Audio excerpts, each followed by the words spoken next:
आज की इस वीडियो में सोशियोलॉजी के इम्पोर्टेंट क्वेश्चंस के बारे में बात करने वाले हैं। ये वीडियो आपके पीजीडी एग्जाम के लिए इम्पोर्टेंट रहने वाली है।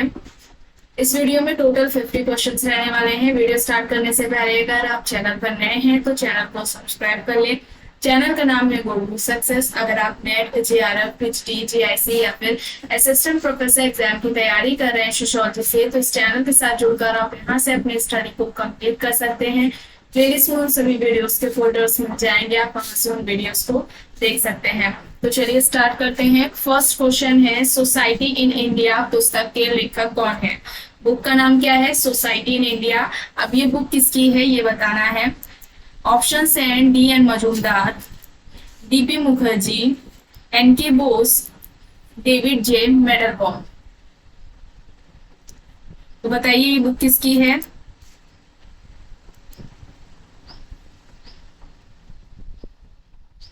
सोसाइटी इन इंडिया ये बुक किसकी है? D N Majumdar, BP Mukherjee, N K Bose, David J मेडलबॉम। तो यहाँ पर क्या हो जाएगा right answer? David J Mandelbaum. Option D यहाँ पर क्या हो जाएगा?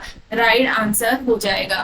नेक्स्ट है, किसने सामाजिक परिवर्तन के सामाजिक सांस्कृतिक गत्यात्मकता का जो सिद्धांत है वो प्रतिपादित किया है?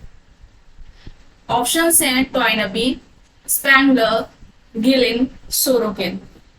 Toynbee, Spengler, Gillin, Sorokin options में है। सामाजिक परिवर्तन का जो सिद्धांत है, सिद्धांत का नाम क्या है? सामाजिक सांस्कृतिक गत्यात्मकता। और ये सिद्धांत सामाजिक परिवर्तन से संबंधित है। किसने दिया है? Toynbee, Spengler, Gillin, Sorokin options में है। तो क्या होगा यहाँ पर राइट आंसर?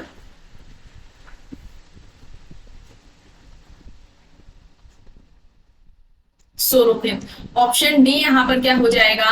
राइट आंसर हो जाएगा, सोरोकिन। और इन्होंने अपना ये जो सोशल चेंज से रिलेटेड जो थ्योरी है वो अपनी बुक द कल्चरल डायनेमिक्स में दी हुई है। ठीक है, बुक का नाम क्या है? The cultural dynamics. इसमें उन्होंने सामाजिक परिवर्तन का सामाजिक सांस्कृतिक गत्यात्मकता का सिद्धांत दिया है। इनके इस परिवर्तन को क्या क्या बोला जाता है, किस नाम से जाना जाता है सामाजिक परिवर्तन का? तो एक है तरंग, ठीक है, तरंग सिद्धांत, ऐसे। ठीक है, आगे आप देख सकते हैं सामाजिक परिवर्तन का। ठीक है, सामाजिक परिवर्तन का तरंग सिद्धांत। एक आता है इनका सीमाओं का सिद्धांत। ठीक है, सीमाओं का सिद्धांत। और एक इनको बोला जाता है उतार चढ़ाव का सिद्धांत।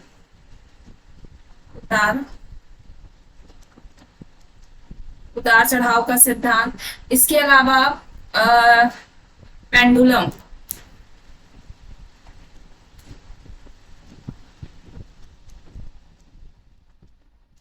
घड़ी के पेंडुलम का सिद्धांत। ठीक है, इन सभी नामों से जाना जाता है इनका जो सामाजिक परिवर्तन का जो सामाजिक सांस्कृतिक गत्यात्मकता का सिद्धांत है वो। ठीक है, यानी कि सामाजिक परिवर्तन का तरंग का सिद्धांत किसने दिया है? सामाजिक परिवर्तन का सीमाओं का सिद्धांत किसने दिया है? सामाजिक परिवर्तन का उतार चढ़ाव का सिद्धांत किसने दिया है? घड़ी के पेंडुलम का जो सिद्धांत है सामाजिक परिवर्तन से संबंधित वो किसने दिया है? तो ये याद रखिएगा, सोरोकिन है। सोरोकिन के सामाजिक परिवर्तन को इन नामों से जाना जाता है सिद्धांत को।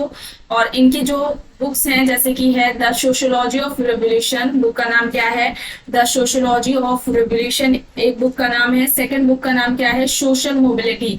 सोशल मोबिलिटी जिसमें कि सामाजिक गतिशीलता की इन्होंने बात की है। Power and morality, power and morality, ये कुछ इंपॉर्टेंट बुक्स थी सोरोकिन की। ठीक है, तो यहाँ पर क्या हो जाएगा? ऑप्शन डी यहाँ पर राइट आंसर हो जाएगा। अगर आप चैनल पर नए हैं तो प्लेलिस्ट में जाकर आपको एक फोल्डर देखना है जिसका नाम, फोल्डर का नाम है सामाजिक परिवर्तन के सिद्धांत। इस नाम से फोल्डर मिल जाएगा आपको।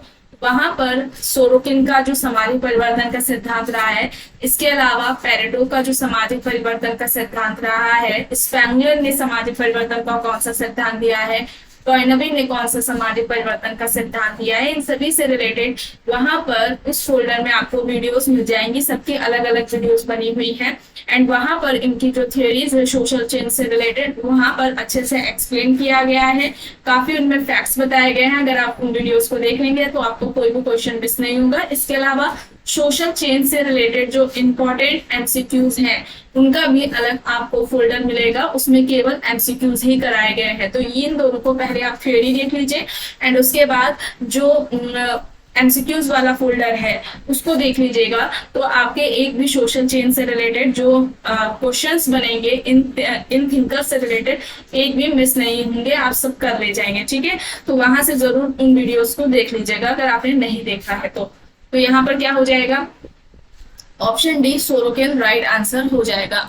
नेक्स्ट है, भारत में परिवार एवं विवाह पुस्तक के लेखक कौन है? ऑप्शंस हैं P H Prabhu, G H Mir, K M Kapadia, S C Dube. P H Prabhu, G H Mir, K M Kapadia, S C Dube options में है। भारत में विवाह एवं परिवार पुस्तक के लेखक कौन है? तो यहां पर क्या होगा राइट आंसर?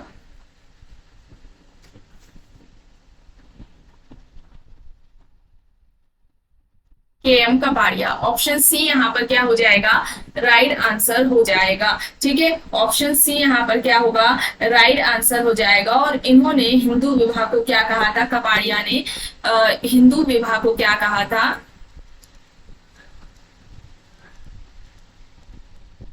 हिंदू विवाह एक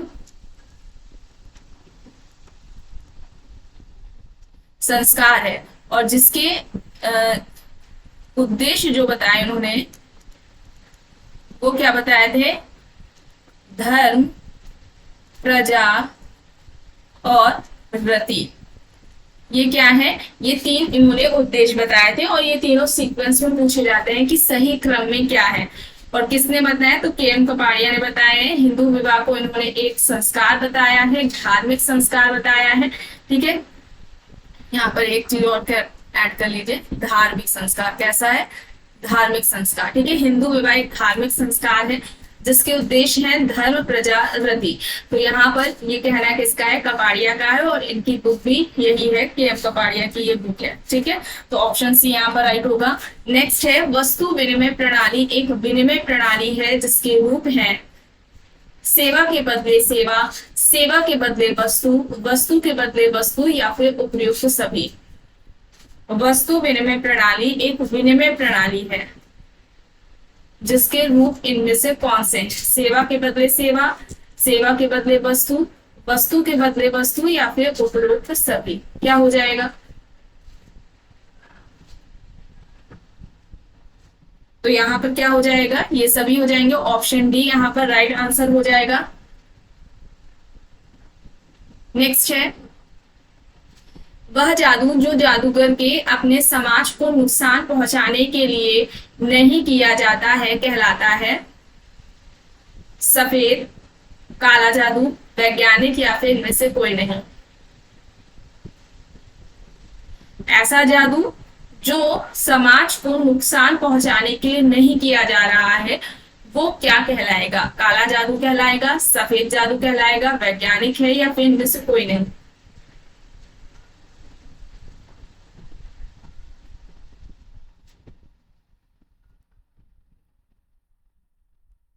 तो यहाँ पर क्या हो जाएगा, ये सफेद जादू हो जाएगा। ठीक है, क्या हो जाएगा, सफेद जादू हो जाएगा।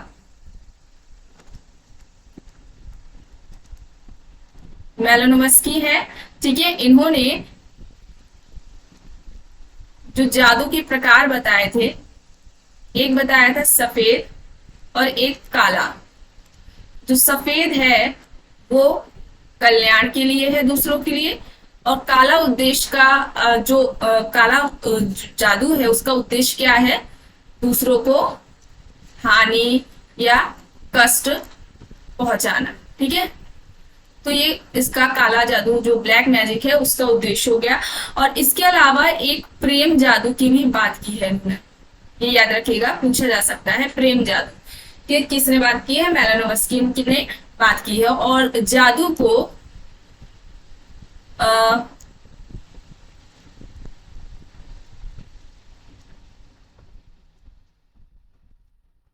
आवश्यकता पूर्ति का साधन माना है।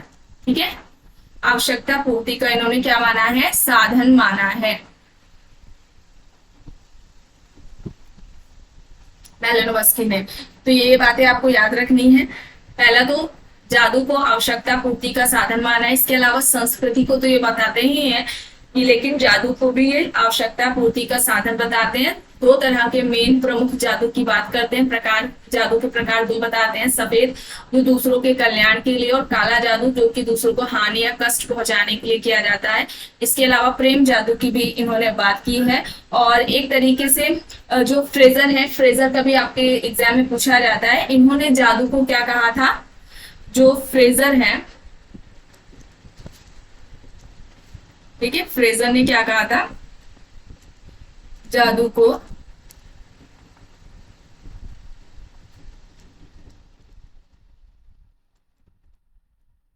आभासी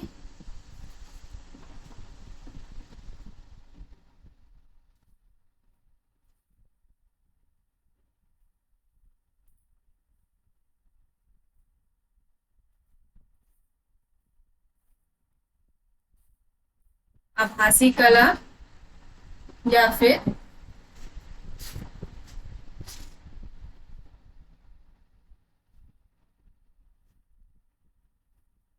आभासी विज्ञान। ठीक है,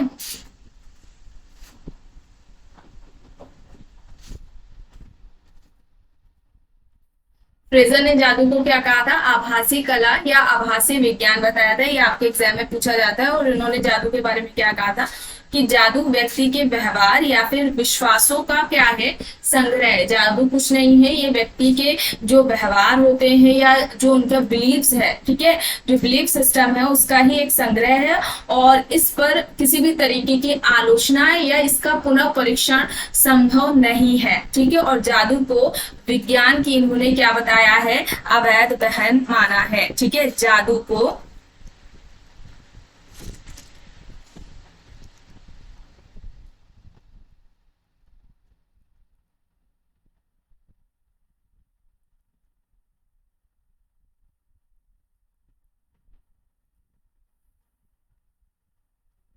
क्या प्रॉब्लम है, अवैध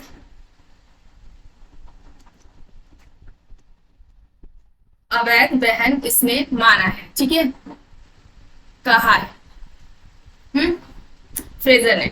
तो मेलेनोवस्की का क्लियर हो गया, फ्रेजर ने जादू को आभासी कला या आभासी विज्ञान कहा है, और जादू को विज्ञान की इन्होंने क्या कहा है, अवैध बहन कहा है। ये सभी क्वेश्चंस आपके एग्जाम में पूछे जाते हैं, तो इन बातों को आपको याद रखना है। यहाँ पर ऑप्शन बी राइट आंसर हो जाएगा। नेक्स्ट है, समाज शास्त्र का अतीत बहुत लंबा है किंतु इतिहास इसका संक्षिप्त है। ये किसका कहना है? ऑप्शंस हैं Kingsley Davis, Robert Bierstedt, Emile Durkheim, MacIver and Page. समाजशास्त्र का अतीत बहुत लंबा है किंतु इसका इतिहास संक्षिप्त है, यह कथन किसका है? Kingsley Davis, Robert Bierstedt, Emile Durkheim, MacIver and Page options में है। एंड ये आपके पीजीटी के एग्जाम में पूछा जा चुका है कई बार क्वेश्चन। तो यहाँ पर क्या हो जाएगा? रॉबर्ट बियरस्टेट। ऑप्शन बी यहाँ पर राइट आंसर हो जाएगा। नेक्स्ट है, किसका कहना है कि विचार सामाजिक परिवर्तन की दिशा को स्वतंत्र रूप से प्रभावित कर सकते हैं? जो विचार है वो सामाजिक परिवर्तन की दिशा को स्वतंत्र रूप से प्रभावित कर सकते हैं, ये किसका कहना है? ऑप्शंस हैं Kingsley Davis, Max Weber, Pareto, Hegel. क्या होगा? Kingsley Davis, Max Weber, Pareto, Hegel options में है। विचार सामाजिक परिवर्तन की दिशा को स्वतंत्र रूप से प्रभावित कर सकता है, ये किसका कहना है?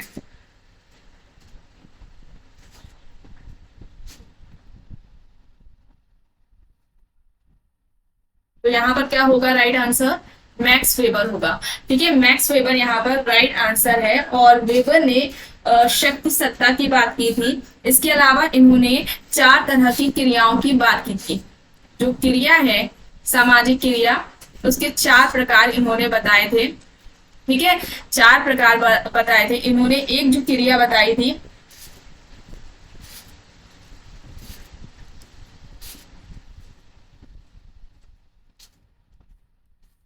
एक बताई थी इन्होंने परंपरागत, और जो दूसरी बताई थी तार्किक,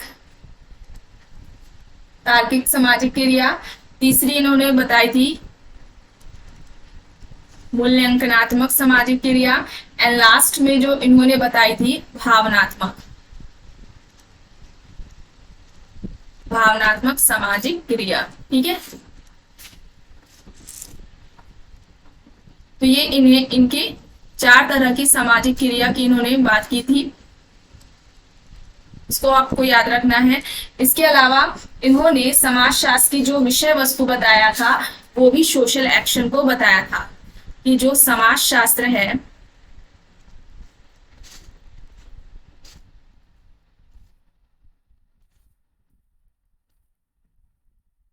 समाजशास्त्र की जो विषय वस्तु है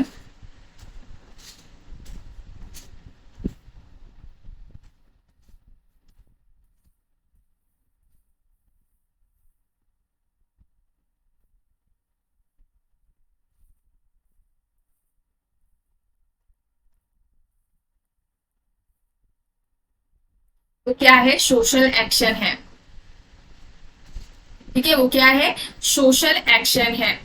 तो इन्होंने समाजशास्त्र की विषय वस्तु सोशल एक्शन यानी सामाजिक क्रिया को बताया था। इसके अलावा इनकी जो बुक है the theory of social and economic organisation है, जिसमें उन्होंने सोशल एक्शन की बात की है, सामाजिक क्रिया की बात की है। बुक का नाम क्या है, the theory of social and economic organisation, जिसमें उन्होंने सोशल एक्शन की बात की हुई है। ठीक है, तो ऑप्शन बी यहाँ पर क्या हो जाएगा, राइट आंसर हो जाएगा। एंड 3 तरह की शक्ति या सत्ता कहें हम, प्रभुत्व भी कह सकते हैं, उसकी भी इन्होंने बात की है। पहली क्या बताई है इन्होंने, परंपरागत। ठीक है, पहली क्या बताई इन्होंने, परंपरागत शक्ति या सत्ता।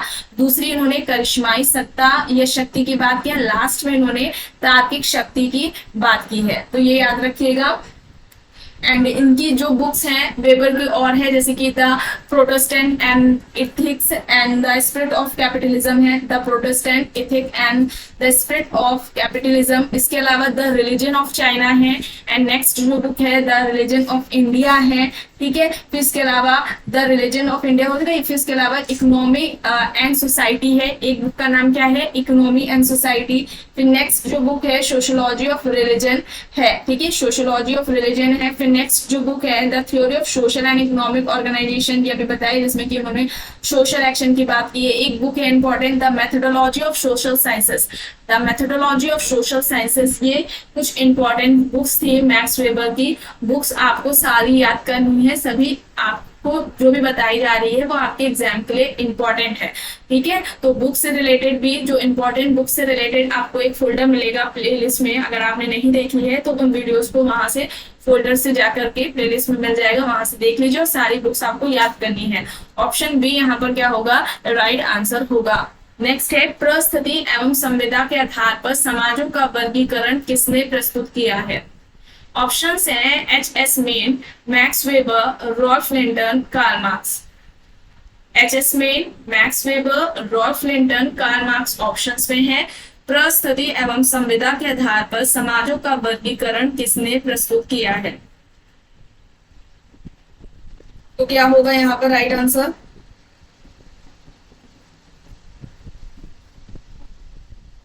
एच.एस. मेन।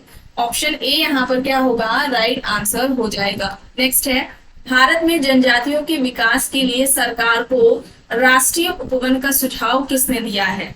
ऑप्शंस हैं N K. Bose, Verrier Elwin, D N. Majumdar, Hutton. N K. Bose, V Elwin यानी Verrier Elwin, D N. Majumdar, Hutton options में है।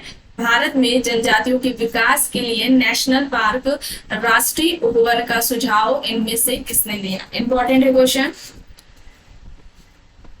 तो यहाँ पर क्या होगा राइट आंसर, बैरियर एल्विन ने। ऑप्शन बी यहाँ पर क्या हो जाएगा, राइट आंसर हो जाएगा। अच्छा, जनजातियों की समस्याओं से रिलेटेड जो समस्याएं थी ट्राइबल्स की, उन समस्याओं को सुलझाने के लिए जो नीतियां लाई जा रही थी उसमें से बैरियर एल्विन ने भी एक नीति का समर्थन किया था, नीति की बात की थी जिसका नाम है अलग थलग की नीति। आइसोलेशन प्रोसेस से बोलते हैं, अलग थलग की नीति आइसोलेशन प्रोसेस है, ठीक है, ये इन्होंने दी थी। और इसकी आलोचना जो इन्होंने अलग थलग की जो नीति दी है जनजातियों के विकास से संबंधित एल्विन ने, उसकी नीति यानी उस नीति की जो आलोचना की थी वो किसने की थी, जीएस घुरिये ने की थी।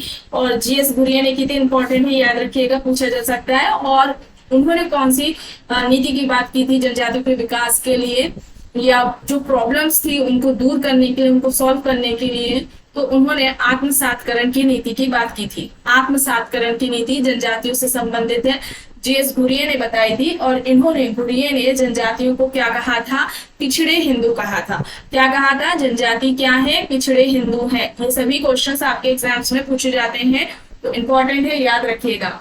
एंड ट्राइबल से रिलेटेड, जनजाति समाज से रिलेटेड प्लेलिस्ट में आपको एक फोल्डर मिलेगा जिसमें 2 वीडियोस हैं।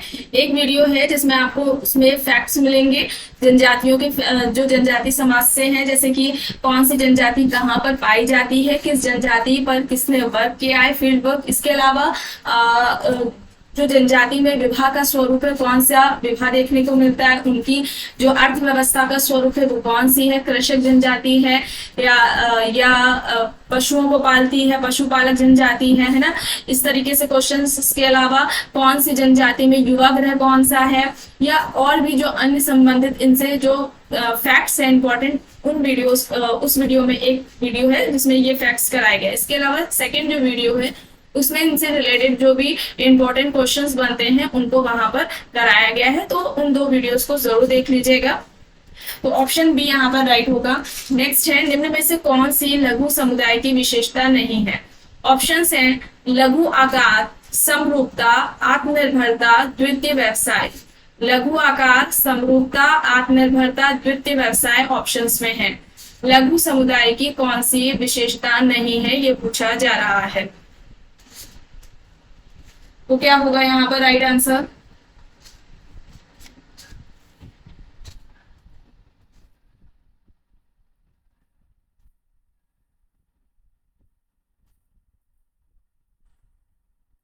क्या हो जाएगा, द्वितीय व्यवसाय ये नहीं है, ठीक है। लघु आकार, जो लघु समुदाय है उसकी विशेषता क्या है, लघु आकार, समरूपता, आत्मनिर्भरता, ये 3 विशेषताएं हैं। और ये जो लघु समुदाय का जो कॉन्सेप्ट है वो किसने दिया हुआ था, रेडफील्ड ने दिया हुआ था, ठीक है।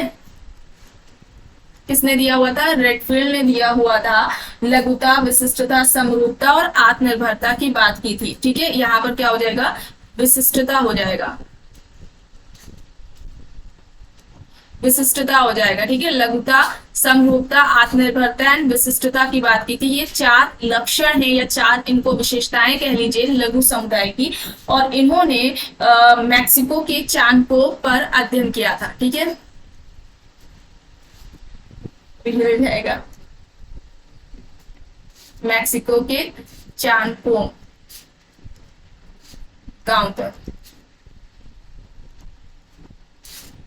इनका क्या था, अध्ययन था। मैक्सिको के चांगपोन गांव पर इन्होंने अध्ययन किया था रॉबर्ट रेडफील्ड ने। और फिर उन्होंने लिटिल कम्युनिटी यानी कि लघु समुदाय का जो कॉन्सेप्ट है वो दिया हुआ था। और इन्होंने कहा था कि जो भारतीय समाज है, भारतीय समाज का जो गांव है, ठीक है, भारत में जो गांव है वो लघु समुदाय का क्या है, स्वरूप है, या भारतीय गांव को उन्होंने लघु समुदाय का उदाहरण माना था रॉबर्ट रेडफील्ड ने। और लघु समुदाय है क्या, इसमें वो कहते हैं कि व्यक्ति का पूरा जो जीवन होता है वो यहीं पर उस कम्युनिटी में क्या होता है, उसका व्यतीत होता है। और उस समुदाय में उसकी वे फीलिंग्स पाई जाती हैं, आपसी जो लोगों को क्या करती है, एक दूसरे से जोड़े रखती है। और इनका स्टेटमेंट भी आता है, एक कथन आता है एग्जाम में कि लघु समुदाय जन्म से लेकर मृत्यु तक का प्रबंधन है, इस तरीके से पूछा जाता है। तो वो रॉबर्ट रेडफील्ड का ही है। और इन्होंने ये जो विशेषताएं, जो या इनको हम लिटिल कम्युनिटी के लक्षण कहें तो ये रॉबर्ट रेडफिeld ने बताए हैं। और जहां कहीं पर भी ये 4 लक्षण पाए जाएंगे उसको हम लिटिल कम्युनिटी कहेंगे, ऐसा इनका कहना था। ठीक है, तो यहाँ पर क्या हो जाएगा, ऑप्शन डी यहाँ पर राइट आंसर हो जाएगा। वित्तीय व्यवसाय नहीं है, विशिष्टता होगी। तो इन बातों को आपको ध्यान में रखना है। नेक्स्ट है, एस.सी. दुबे ने निम्न में से किन किन परंपराओं का उल्लेख किया है? क्षेत्रीय, स्थानीय, राष्ट्रीय, शास्त्रीय। तो बताइए यहाँ पर किन किन परंपराओं की बात एस.सी. दुबे ने की हुई है? क्या होगा यहाँ पर राइट आंसर?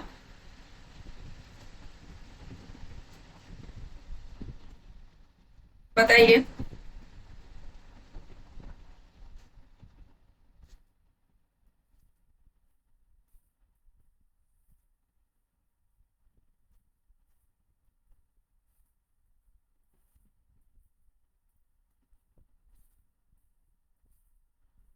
बताइए क्या होगा?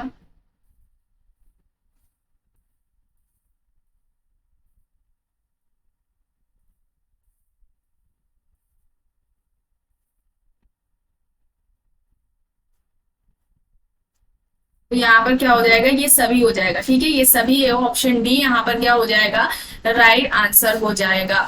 इस इन्होंने टोटल कितनी बताई थी, 6 परंपराओं की बात की थी। ठीक है, 5th नंबर पर आप रख सकते हैं जो है स्थानीय,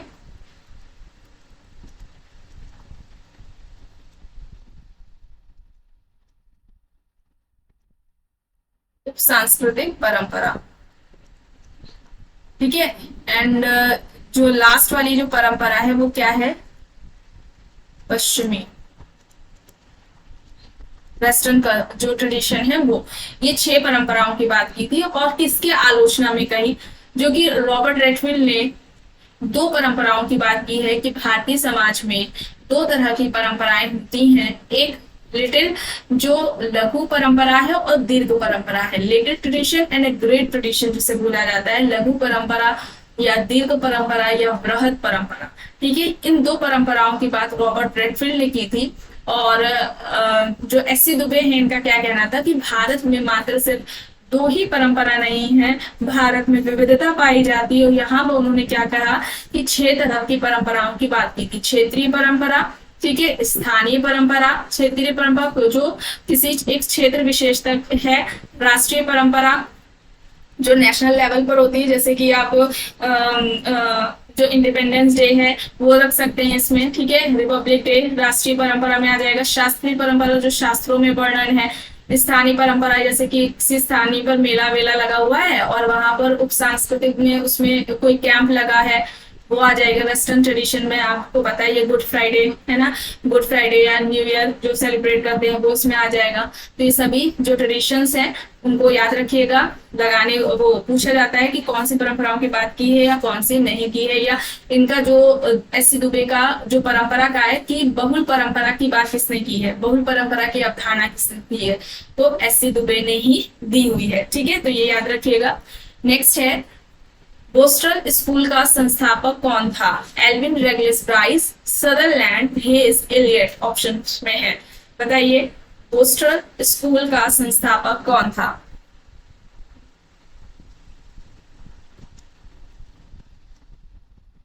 एल्विन रेगलिस ब्राइस है, सदरलैंड है, हेज है, एलियट ऑप्शंस में क्या हो जाएगा?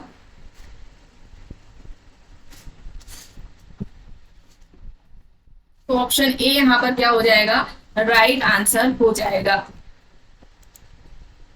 नेक्स्ट है, हर्बर्ट स्पेंसर द्वारा प्रतिपादित समाज का मॉडल आवश्यक रूप से इनमें से क्या है? प्रकार्यवादी, संघर्षवादी, सावेवी या फिर प्रतीकात्मक अंतःक्रिया। क्या होगा?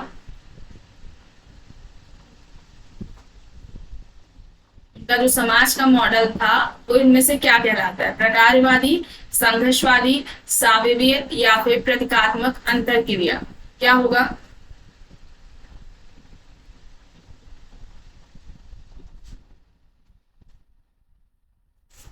एंड इससे पहले वाला जो क्वेश्चन था, ठीक है, यहाँ पर जो बोस्टल स्कूल है उसमें क्या है, जो 15 से 21 वर्ष तक के जो किशोर अपराधी होते हैं उनको इसमें रखा जाता है। 15 से 21 वर्ष तक, ठीक है, 21 आयु तक जो किशोर अपराधी हैं उनको इस संस्था में रखा जाता है। वहां पर उसका सुधार कार्य किया जाता है ताकि जो आपराधिक गतिविधियां जो कर रहा था, बुरी आदतें थी, उनको वो छोड़ सके।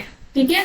और इससे पहले जो दुबे थे, दुबे के बारे में बात करी जाए, उनका जो एक ट्राइब है कमार जनजाति, उस पर उनका अध्ययन रहा है। ठीक है। एक इनकी जो बुक है जैसे कि essays on modernisation tribal heritage of India, एक इनकी बुक है। ठीक है।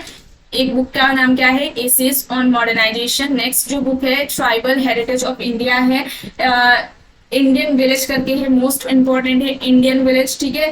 द कमान नाम से है इंडिया चेंजिंग विलेजेस, ये मोस्ट इंपॉर्टेंट है, ये एग्जाम में पूछी जाती है। Indian village, India changing villages. ठीक है। ये हर हाल में याद रखिएगा, किसकी है, दुबे की है, ये एग्जाम में पूछी जाती है।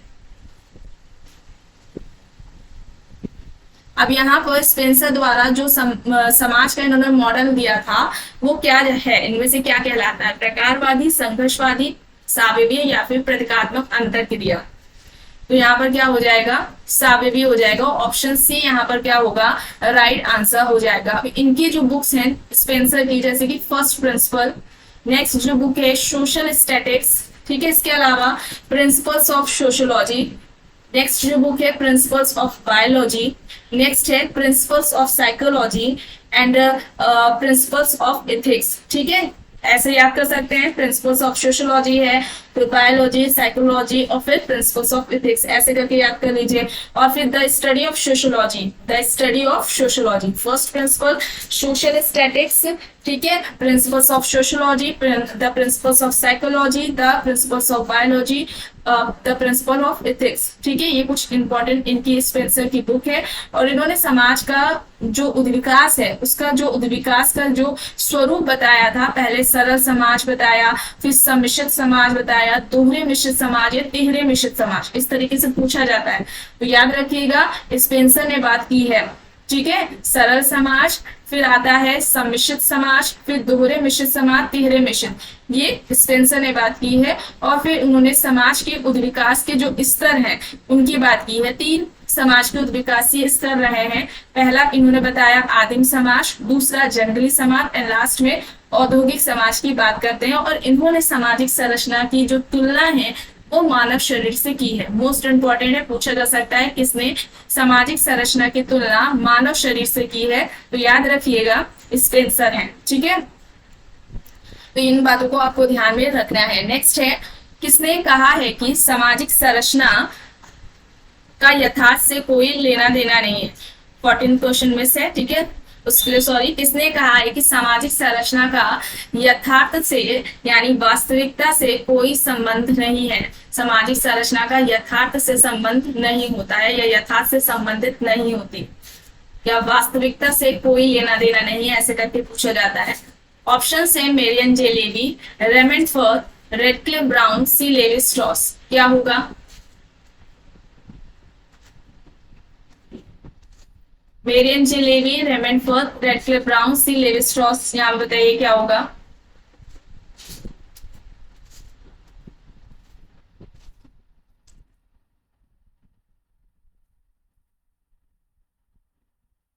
तो यहाँ पर लेवी स्ट्रॉस हो जाएगा। ऑप्शन डी यहाँ पर क्या होगा, राइट आंसर हो जाएगा। ठीक है, लेवी स्ट्रॉस है यहाँ पर।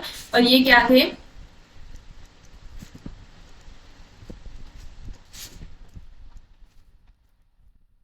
संरचनावाद के जनक। लेवी स्ट्रॉस क्या थे, संरचनावाद के जनक थे। और इन्होंने सामाजिक संरचना को मानसिक तथ्य बताया या मानवीय मस्तिष्क की उपज है, ऐसे करके पूछा जाता है। ठीक है, सामाजिक संरचना को उन्होंने मानसिक तथ्य बताया है। और सामाजिक जो संरचना इसको नातेदारी संरचना के आधार पर समझाने का इन्होंने प्रयास किया था। क्या कहा था, जो कोई भी सामाजिक संरचना का आकार या कोई भी सामाजिक संरचना कितनी ही छोटी क्यों ना हो, उसका आकार कितना ही छोटा क्यों ना हो, उसमें 4 उन्होंने जो संबंध पाए जाते हैं या इन्हें कह ले, लेवी स्ट्रॉस ने जो कहा है 4 जो बेसिक रिलेशन है या आधारभूत संबंध है उनकी बात की थी। जो था उन्होंने बताया था भाई बहन, ठीक है, इन्होंने एक क्या बताया था, भाई बहन के बीच में जो संबंध है भाई बहन हो जाएगा। एक बात की थी इन्होंने पति पत्नी, ठीक है, पिता पुत्र, और फिर उसके बाद मामा और भांजे, ठीक है। इनको ही इन्होंने क्या बताया था, यहाँ पर क्वेश्चन, ठीक है, वही 15 पीछे भी है, यहाँ पर 14 होगा ये, ठीक है। तो इनको क्या बताया था, इनको नातेदारी का अणु कहा था। ये संबंध कोई भी समाज, उसका जो प्रारंभिक स्वरूप रहा है संरचना को, उसमें ये संबंध पाए जाते हैं। इसको ही उन्होंने क्या कहा है, नातेदारी अणु। ये एग्जाम में पूछा जाता है, मैचिंग में, या फिर डायरेक्टली पूछ लेते हैं नातेदारी गुण या फिर अणु, ऐसे करके पूछा जाएगा। तो लेवी स्ट्रॉस ने बात की है, ठीक है।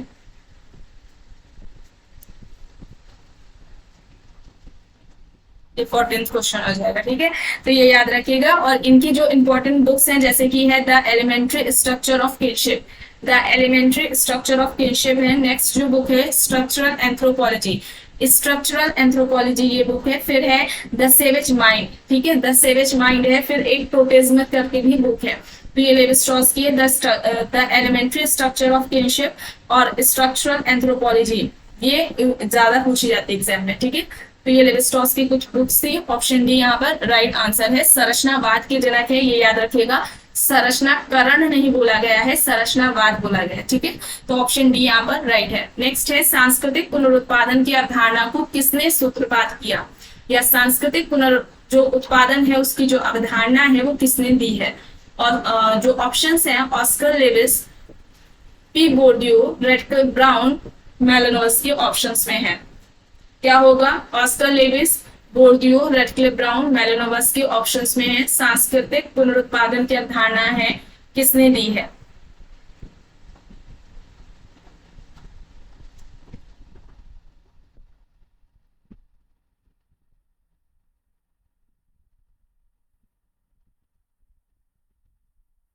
तो यहाँ पर राइट आंसर क्या हो जाएगा, बोर्डियो हो जाएगा, ठीक है, बोर्डियो हो जाएगा।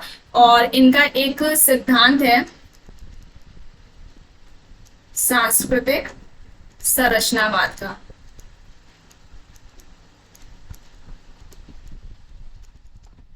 सांस्कृतिक संरचनावाद का जो सिद्धांत है वो किसने दिया है, तो ये याद रखिएगा बोर्डियो का है, ठीक है। ऑप्शन बी यहाँ पर क्या होगा, राइट आंसर हो जाएगा। और ये आधुनिक समाजशास्त्री में आते हैं बोर्डियो। इनकी जो बुक है एक है reproduction in education society and culture, important है, reproduction in education society and culture. Next है निम्न में से कौन सी विशेषताएं जाति से संबंधित है, आइए देखते हैं। खान पान पर प्रतिबंध, समानता, संस्तरण, आपसी सहयोग का अभाव। कौन सी विशेषता जाति से संबंधित है, बताइए क्या होगा।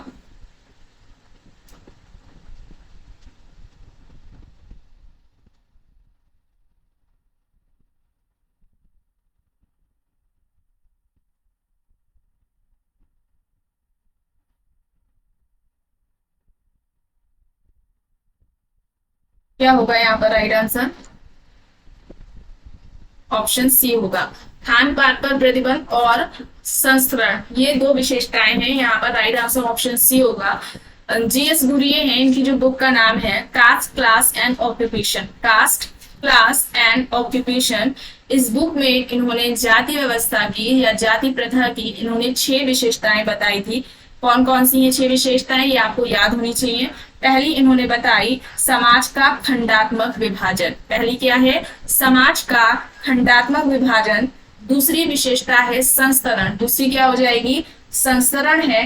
तीसरी है भोजन, भोजन, उसके अलावा भोजन के साथ सामाजिक सहवास पर प्रतिबंध, ठीक है, भोजन के साथ साथ सामाजिक सहवास पर प्रतिबंध।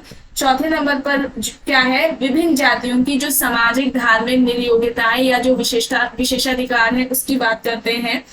5th नंबर पर है पेशों के अप्रतिबंधित चुनाव का अभाव, ठीक है, चुनाव का अभाव है पेशों का, वो उसकी बात कर रहे हैं। फिर लास्ट में विवाह संबंधी जो प्रतिबंध है, निषेध है, उसकी बात करते हैं। ये 6 विशेषताएं आपको याद होनी चाहिए, जीएस गुरिये से रिलेटेड पूछी जाती है कि किन विशेषताओं की उन्होंने बात की है या किन की नहीं की है, ठीक है। तो याद कर लीजिएगा, ऑप्शन सी यहाँ पर राइट है। नेक्स्ट है संदर्भ समूह मानव के परिप्रेक्ष्य में पूर्वाभासी समाजीकरण की चर्चा कौन करता है। रेफरेंस ग्रुप के जो रेफरेंस ग्रुप का जो कॉन्सेप्ट दिया है, संदर्भ समूह व्यवहार के परिप्रेक्ष्य में पूर्वाभासी समाजीकरण की चर्चा कौन करता है। ऑप्शंस में है M S Srinivas, are K Merton, A J Stouffer, T Newcom. बताइए क्या होगा यहाँ पर राइट आंसर।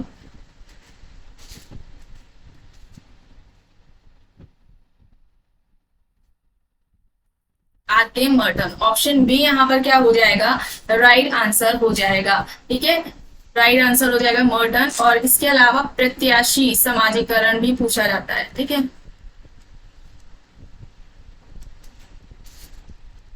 प्रत्याशी समाजीकरण, पूर्वभाषी समाजीकरण के साथ साथ प्रत्याशी समाजीकरण ये भी पूछ रहे थे, दोनों एक ही है।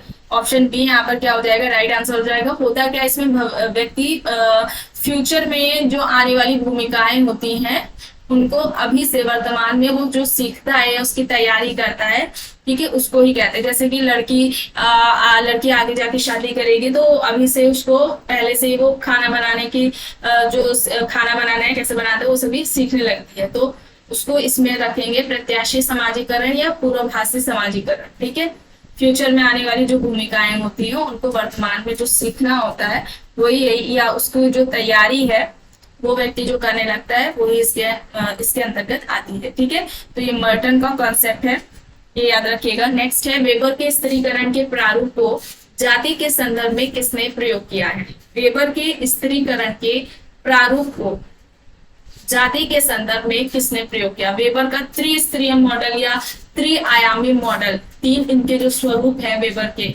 ठीक है, वो कौन कौन से हैं वो भी एग्जाम में पूछा जाता है या ऐसे भी पूछते हैं किसने सामाजिक स्त्रीकरण का त्रिआयामी सिद्धांत दिया है, या त्रिस्तरीय जो मॉडल है वो कौन सा है, किसने दिया है, ऐसे भी पूछते हैं। यहाँ पर फिलहाल जो ऑप्शंस हैं M N Srinivas, Andre Beteille, H C Dube, J H Hutton दिए हुए हैं। वेबर के स्त्रीकरण के प्रारूप को जाति के संदर्भ में किसने प्रयोग किया है ये पूछा जा रहा है।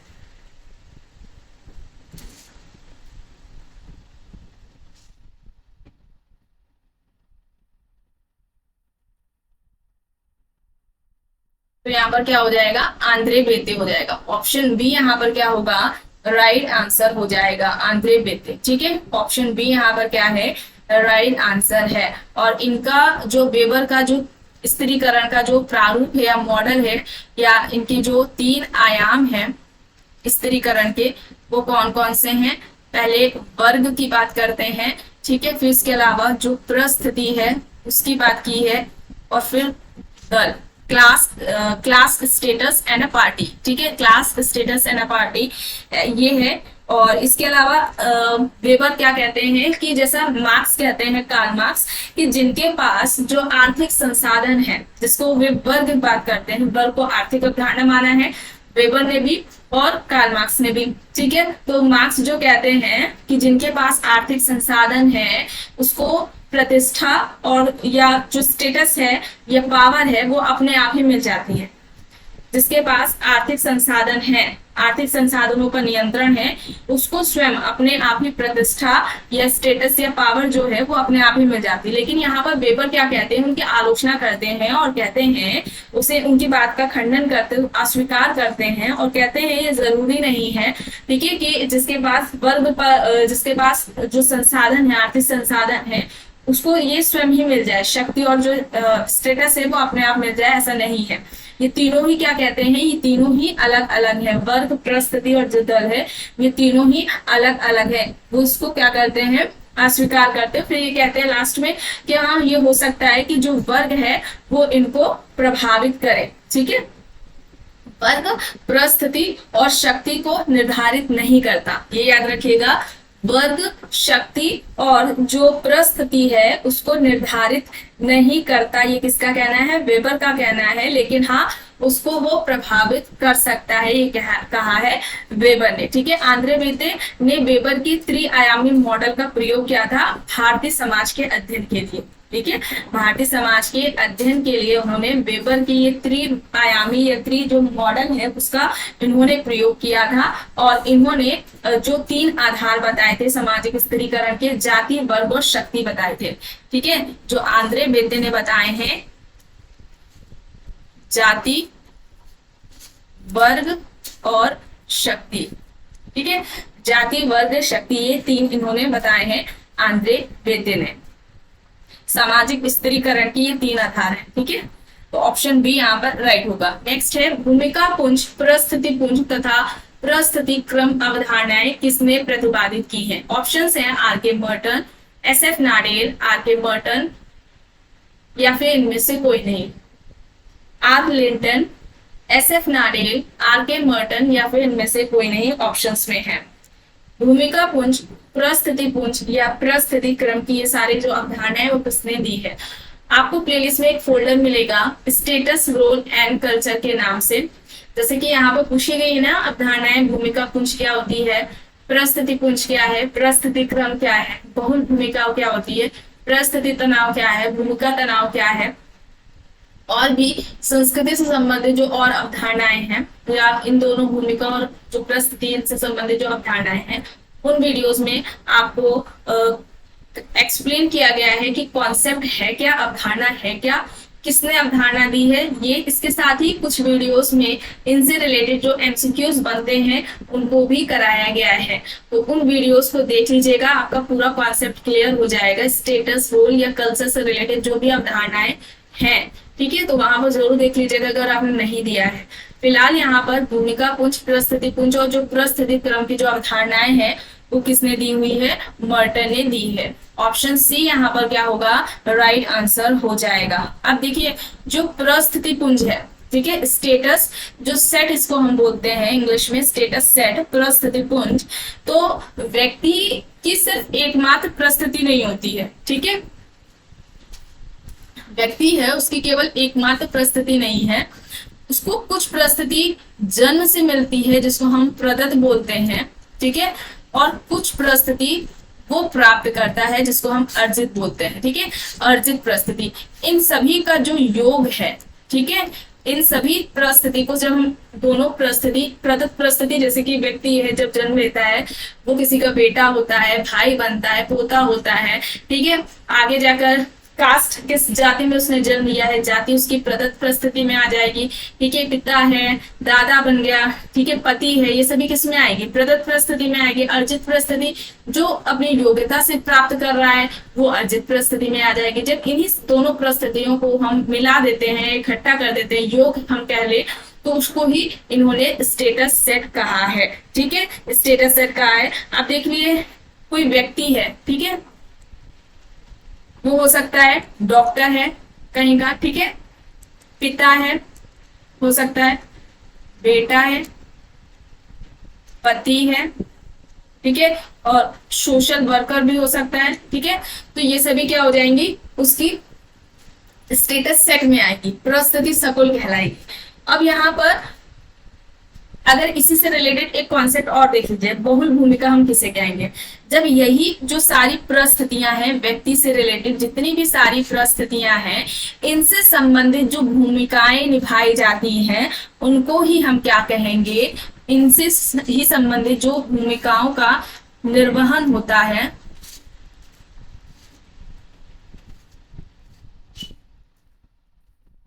उसको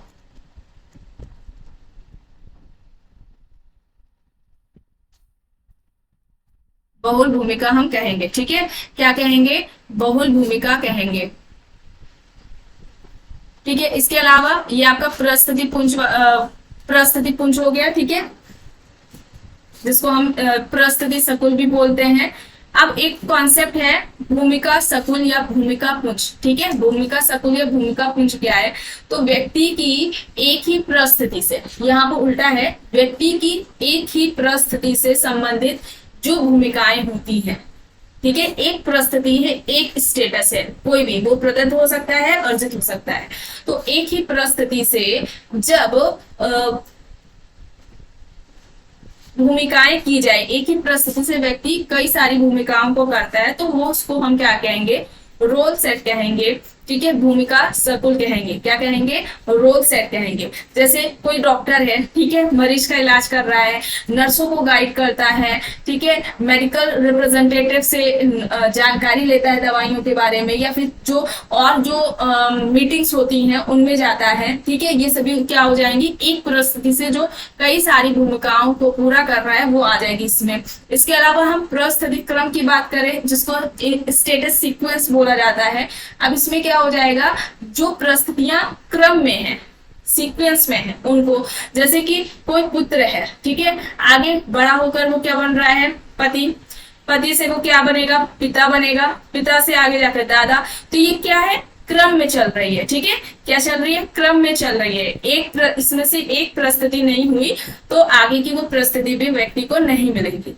फिर आप देख सकते हैं, ग्रेजुएशन के बाद अगर कोई आईएएस की तैयारी कर रहा है, आईएएस बन रहा है, फिर आईएएस से जाके डीएम में उप सचिव, ठीक है, फिर सचिव या मुख्य सचिव, तो ये सारी जो स्टेटस है वो सीक्वेंस में लगी हुई है, ठीक है। तो ऐसे करके समझिएगा इसे, ये परिस्थिति क्रम कहलाएगा, ठीक है। तो स्टेटस सेट आप लोगों ने देख लिया कि परिस्थिति सर्कुल क्या है। जो प्रदत्त और अर्जित परिस्थिति योग है उनको ही हम परिस्थिति सर्कुल कहते हैं। और एक जो कई सारी परिस्थिति है, इनसे संबंधित जो अलग अलग जो भूमिकाएं हैं उनको ही हम बहु भूमिका कहेंगे। और जो भूमिका पुंज है, ठीक है, जिसको हम रोल सेट बोलते हैं या भूमिका सर्कुल बोलते हैं, व्यक्ति की एक ही परिस्थिति से संबंधित व्यक्ति एक ही परिस्थिति से कई सारी भूमिकाओं का निर्वहन कर रहा है, उसको हम रोल सेट में बात करते हैं। और इस जो परिस्थिति क्रम है यानी स्टेटस सीक्वेंस है, जो परिस्थितियां क्रम में होती है, ठीक है, तो उसका ये देख लेंगे।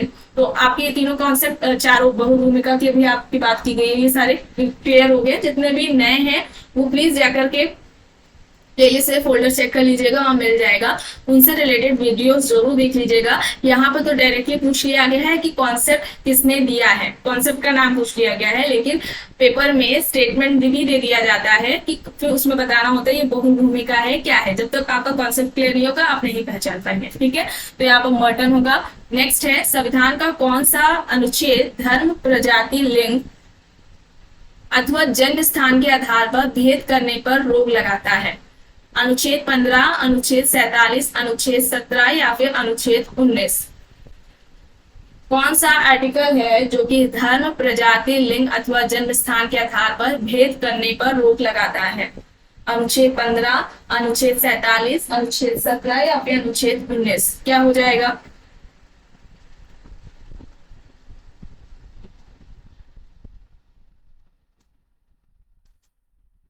अनुच्छेद 15, ऑप्शन ए यहाँ पर क्या होगा?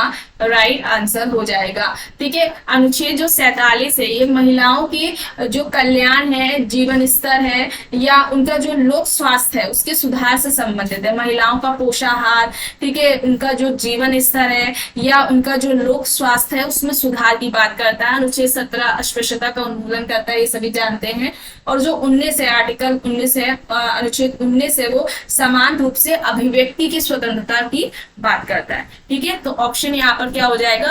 ए राइट आंसर हो जाएगा। नेक्स्ट है, संदर्भ समूह को सर्वप्रथम किसने प्रतिपादित किया? रेफरेंस ग्रुप की बात हो रही है, सबसे पहले किसने दिया? लिंटन, मर्टन, बोटोमो, हाइमन ऑप्शंस में है। बताइए क्या होगा? संदर्भ समूह को सर्वप्रथम किसने प्रतिपादित किया है? लिंटन, मर्टन, बोटोमो, हाइमन ऑप्शंस में है। क्या होगा? तो यहाँ पर क्या हो जाएगा? हाइमन हो जाएगा। ऑप्शन डी यहाँ पर क्या होगा?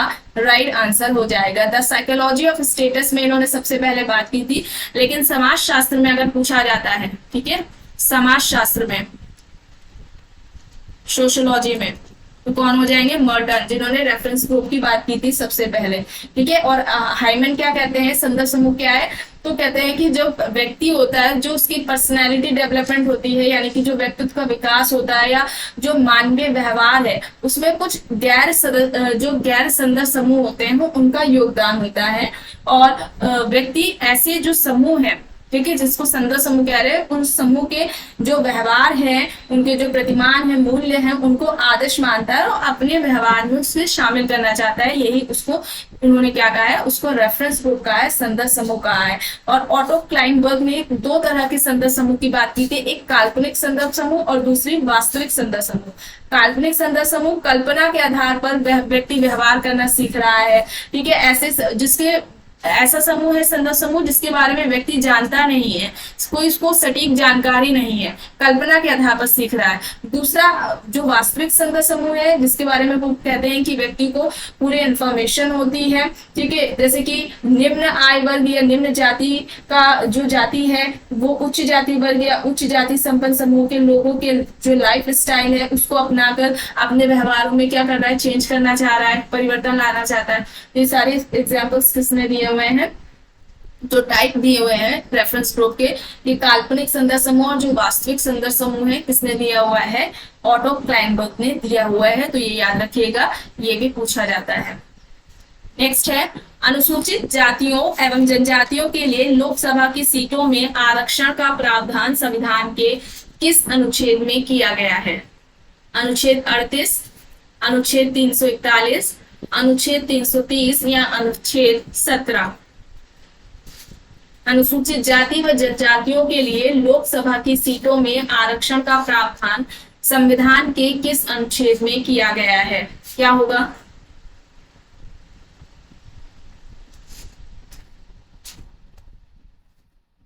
तो यहाँ पर अनुच्छेद 330 हो जाएगा, ऑप्शन सी यहाँ पर क्या होगा, राइट आंसर हो जाएगा। ठीक है, लोकसभा में एससी और एसटी यानी कि अनुसूचित जाति और अनुसूचित जनजाति के लिए सीटों का आरक्षण की बात की गई है, और जो अनुच्छेद 332 है, राज्यों की विधानसभाओं में एससी एसटी के लिए स्थान की बात की गई है, आरक्षण की बात की गई है। विधानसभाओं में, राज्यों के विधानसभाओं में एससी एसटी के लिए स्थान आरक्षित जो आरक्षण है वो 332 में व्यवस्था की गई है। तो यहाँ पर ऑप्शन सी राइट होगा। नेक्स्ट है, निम्न में से कौन सा अपराध के अध्ययन से संबंधित नहीं है? इनमें से कौन है जो अपराध के अध्ययन से संबंधित नहीं है? ऑप्शंस हैं सदरलैंड और Cressey, Elliott and Merrill, Coser and Rosenberg, Burns and Teeter. क्या हो जाएगा बताइए, अपराध के अध्ययन से कौन इनमें से संबंधित नहीं है?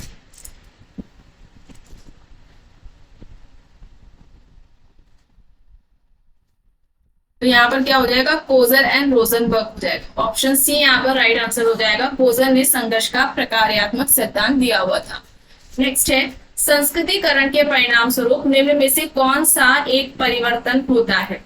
संरचनात्मक परिवर्तन, स्थितिकीय परिवर्तन, दोनों ही ए और बी दोनों, या फिर ना तो ए और ना ही बी? क्या होगा? संस्कृतिकरण की जो प्रक्रिया है या जो अवधारणा है वो पूछी जाती है, किसने दी है, कहाँ पर, किस जाति पर अध्ययन किया था, उसकी कौन सी विशेषताएं हैं, ये संस्कृतिकरण होती क्या है, इससे क्वेश्चंस बनते हैं। एंड आपको एम एन श्रीनिवास नाम से फोल्डर मिलेगा, एम एन श्रीनिवास की अवधारणाएं, जिसमें 2 वीडियो हैं।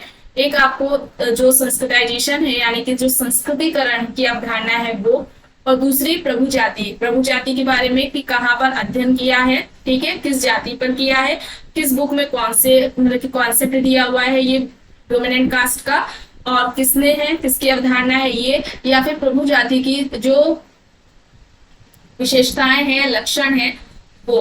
तो इससे रिलेटेड जो फैक्ट्स हैं उन वीडियोस में कराए गए हैं, होती क्या है, कॉन्सेप्ट क्या है, वो वहां पर एक्सप्लेन किया गया है। अगर आप नए हैं, नहीं देखा है तो जाकर जरूर देख लीजिएगा, क्वेश्चन पूछा जाता है।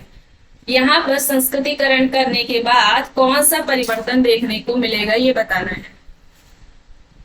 तो क्या है यहाँ पर, बी राइट आंसर है, स्थिति की परिवर्तन है, पोजिशनल चेंज होता है। ठीक है, ऑप्शन बी यहाँ पर क्या होगा, राइट आंसर हो जाएगा। ठीक है, ये व्यक्ति विशेष से संबंधित नहीं है, ये याद रखिएगा। जो संस्कृतिकरण की प्रक्रिया होती है वो किसी एक व्यक्ति विशेष से संबंधित नहीं है, बल्कि ये समूह या परिवार से संबंधित होती है और निम्न जाति से संबंधित है। ठीक है, ये क्या है, निम्न जाति से संस्कृतिकरण संबंधित है। गतिशीलता होती है इसमें, गतिशील या सामाजिक गतिशील प्रक्रिया है, ऐसे भी पूछते हैं। हैं, ठीक है। इसके अलावा जो पोजीशन चेंज है, ठीक है, पोजीशन चेंज होता है, स्ट्रक्चरल चेंज नहीं है, जैसे ऊपर बताया गया है संरचनात्मक परिवर्तन, ये नहीं है, पोजिशनल है, यानी कि स्थिति में परिवर्तन आता है। और ये केवल हिंदू जाति से तक ही सीमित नहीं है, ठीक है, हिंदू जाति तक ही सीमित नहीं है, बल्कि ये जनजाति और अर्ध जनजातियों से भी संबंधित है, उनमें भी ये देखने को मिलती है। और सिर्फ इसमें व्यक्ति ब्राह्मण जाति का ही अनुकरण नहीं करता है, बल्कि कोई द्विज जाति या प्रबुद्ध जाति भी हो सकती है जिनका वो अनुकरण करता है। तो क्या होता है संस्कृतिकरण, किसी एक कोई निम्न जाति है, ठीक है, या कोई निम्न जाति का व्यक्ति किसी उच्च जाति या द्विज जाति की जो लाइफ स्टाइल है, उनकी जीवन शैली है, उनके जो रीति रिवाज हैं, ठीक है, उनको अपनाता है, और इस विश्वास के साथ ताकि जो उनकी स्थिति है जाति पदक्रम में, उनमें उनको उच्च स्थान मिलेगा। और ये जो दावा है लगभग 2-3 पीढ़ियों तक करता है, फिर उनके बाद जो है उनकी जो स्थिति है वो आशा करता है कि उनमें जो स्थिति है जाति पदक्रम में जिनका स्थान वो पहले से बेहतर होगा, ठीक है। तो ये कॉन्सेप्ट है संस्कृतिकरण के, डेफिनेशन भी पूछते हैं कि क्या है, ठीक है, और ये किस मतलब की डेफिनेशन दे देंगे, फिर पूछ लेंगे क्या है, आधुनिकीकरण है, पश्चिमीकरण है, धर्मनिरपेक्षीकरण है, ऐसे करके पूछते हैं। तो ये श्रीनिवास का कॉन्सेप्ट है। नेक्स्ट है द सोशल ऑर्डर, बुक किसकी है, द सोशल ऑर्डर किसकी है?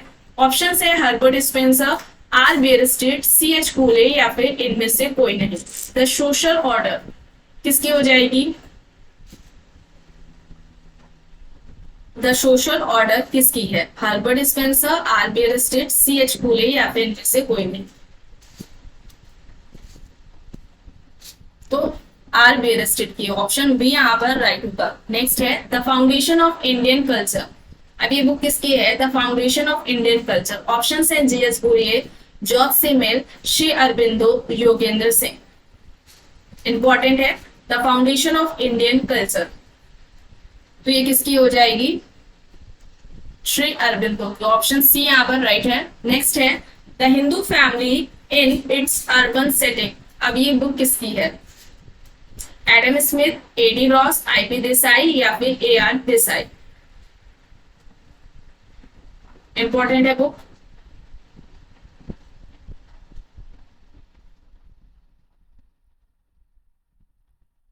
एडी रॉस की है, ऑप्शन बी यहाँ पर क्या होगा? राइट आंसर हो जाएगा। इन्होंने बेंगलोर में 1957, ठीक है, में ये नंबर याद नहीं है सही से, ठीक है, इन्होंने बेंगलोर में ये मगर नंबर नहीं याद है, आपको बता दिया जाएगा कितने परिवारों का अध्ययन किया था, 157 का कुछ था, ठीक है। उन्होंने फिलहाल ये याद रखिए कि जो बेंगलोर है वहां पर परिवारों का अध्ययन किया था, और फिर अध्ययन करने के बाद जो इन्होंने जो बुक लिखी थी जिसमें उन्होंने फैक्ट्स बताए थे, ठीक है, तथ्यों की बात की थी, बुक का नाम यही है the Hindu family in its urban setting. उनकी बुक थी, इसमें इन्होंने क्या कहा था कि जो प्रौद्योगिकी कारक है, ठीक है, जो प्रौद्योगिकी कारक है, उन्होंने संयुक्त परिवार को क्या किया है, वो प्रौद्योगिकी कारण संयुक्त परिवार को परिवर्तित करने के क्या है, महत्वपूर्ण कारक है। और जैसे कि ज्वाइंट फैमिली से परिवार न्यूक्लियर फैमिली में जो चेंज हो रहे हैं, ठीक है, संयुक्त परिवार से नाभिकी परिवार में जो परिवर्तन हो रहे हैं, या एकाकी परिवार में जो देखने को मिल रहा है परिवार का जो स्वरूप, वो प्रौद्योगिकी कारक की वजह से है, ठीक है। तो ये एडम स्मिथ ने कहा है, ये याद रखिएगा, ऑप्शन बी यहाँ पर राइट होगा। नेक्स्ट है reproduction in education society and culture. Reproduction in education society and culture, ये किसकी है? Rolf Lingdon, Pierre Bourdieu, Baudrillard, Lapiere. क्या हो जाएगा?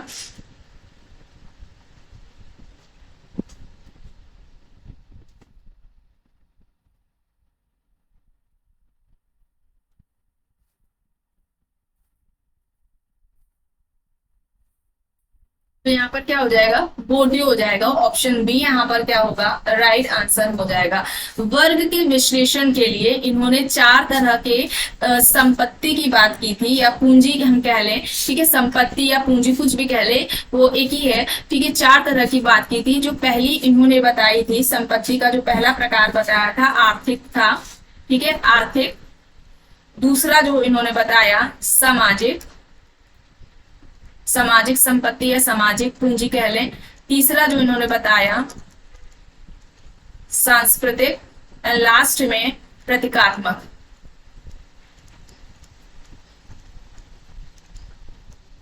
प्रतीकात्मक पूंजी। ये पूछा जाता है कि बोर्डियो ने किसकी बात की है और किसकी नहीं की है, किस पूंजी की बात की है या किस पूंजी की बात नहीं की है, ऐसे करके पूछते हैं। तो इन चारों पूंजी या संपत्ति को आपको याद रखना है। और इन्होंने सांस्कृतिक संरचनावाद का सिद्धांत भी दिया था। डिस्टिंक्शन इनकी एक बुक है बोर्डियो की, ठीक है, इंपॉर्टेंट है, बुक भी एग्जाम में पूछी जाती है। तो ये चार पूंजी के जो प्रकार हैं, जो कि वर्ग विश्लेषण के लिए इन्होंने जो बात की है, ये याद रखिएगा। नेक्स्ट है क्लासेस इन मॉडर्न सोसाइटी। अब ये बुक किसकी है? George Ritzer, Thomas Bottomore, Yogendra Singh, Simmel options में है।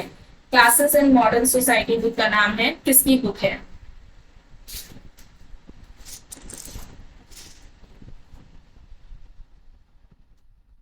क्लासेस इन मॉडर्न सोसाइटी किसकी हो जाएगी?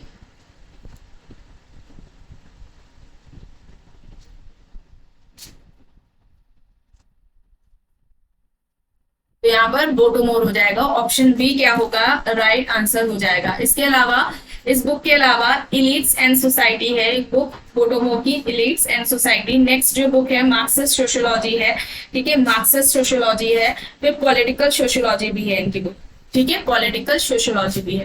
तो ये याद रखिएगा, ऑप्शन बी राइट आंसर है। नेक्स्ट है विलेज इंडिया। ऑप्शन है McKim Marriott, S C Dube, B R Chauhan, M N Srinivas. बताइए किसकी है? विलेज इंडिया बुक किसकी है? McKim Marriott, S C Dube, B R Chauhan, M H Srinivas. Important है।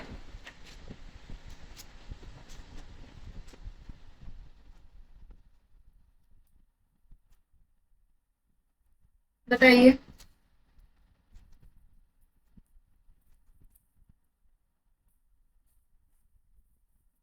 ऐसे करके विलेज से रिलेटेड जितनी भी बुक्स हैं वो साथ में ही पूछे जाते हैं ना, तो अक्सर लोग कंफ्यूज हो जाते हैं।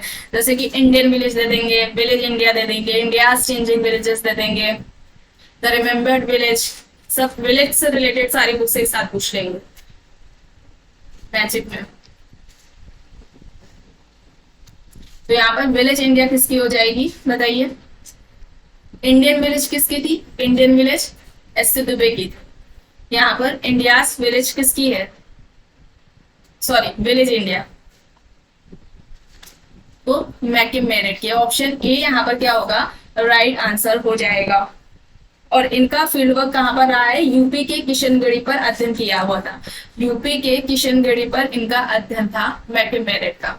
फील्ड वर्क से भी रिलेटेड पूछा जाता है, ठीक है, कि कहाँ पर किस समाजशास्त्री ने कहाँ पर अध्ययन किया है या किस जनजाति पर अध्ययन किया है। तो फील्ड वर्क से भी रिलेटेड आपको फोल्डर में बुक्स वीडियोस मिल जाएंगी, वहां से उन वीडियोस को देख लीजिएगा और याद कर लीजिएगा, ज्यादा वीडियोस लंबी नहीं है। नेक्स्ट है ग्रामीण समाज में विभाजन का कारण जर जोरू और जमीन है, किसने कहा है? ये तर्क किसका है कि ग्रामीण समाज में विभाजन का कारण जर जोरू और जमीन है, किसने कहा है? ऑप्शन है Robert park, Robert Redfield, Oscar Levi's, Daniel learner. Robert park, Robert Redfield, Oscar Levi's, Daniel learner options में है। बताइए क्या होगा?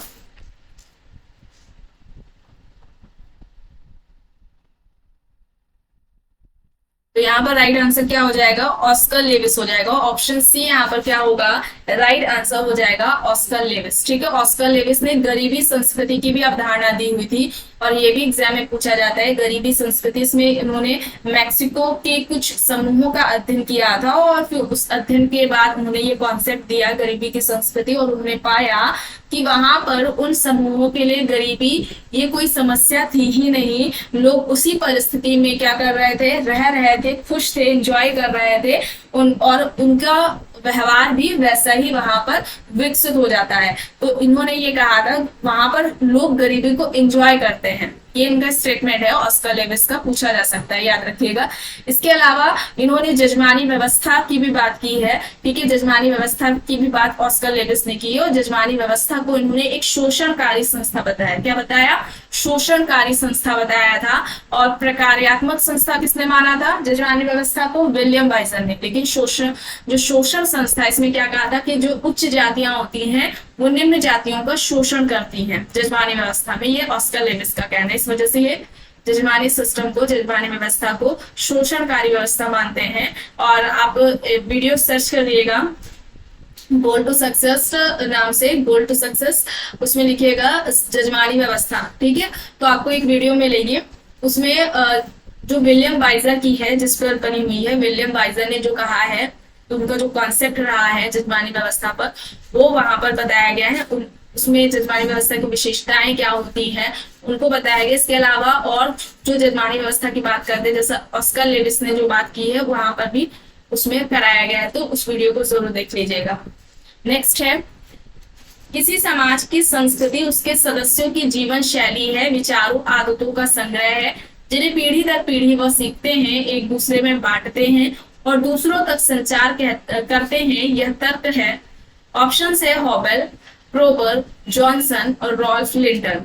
किसी समाज की संस्कृति उसके सदस्यों की जीवन शैली है, विचारों आदतों का एक संग्रह है, जिन्हें पीढ़ी दर पीढ़ी वे सीखते हैं, एक दूसरे में बांटते हैं और दूसरों तक संचार करते हैं। या तर्क किसका है? ऑप्शंस में है हॉबेल, प्रोबर, जॉनसन और रॉल्फ लिंटन। क्या हो जाएगा?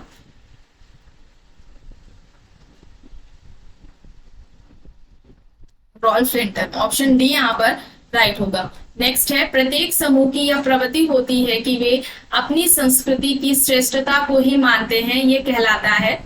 ऑप्शन है स्वजातीय केंद्रिता, यहाँ पर ये स्वजाति केंद्रिता होगा। ठीक है, स्वजातीय केंद्रिता,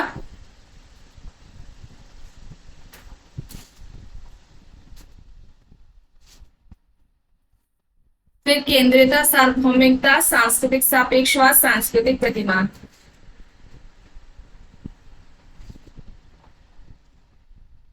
क्या होगा? प्रत्येक समूह की यह प्रवृत्ति होती है कि वे अपनी ही संस्कृति की श्रेष्ठता को ही मानते हैं, क्या कहलाएगा?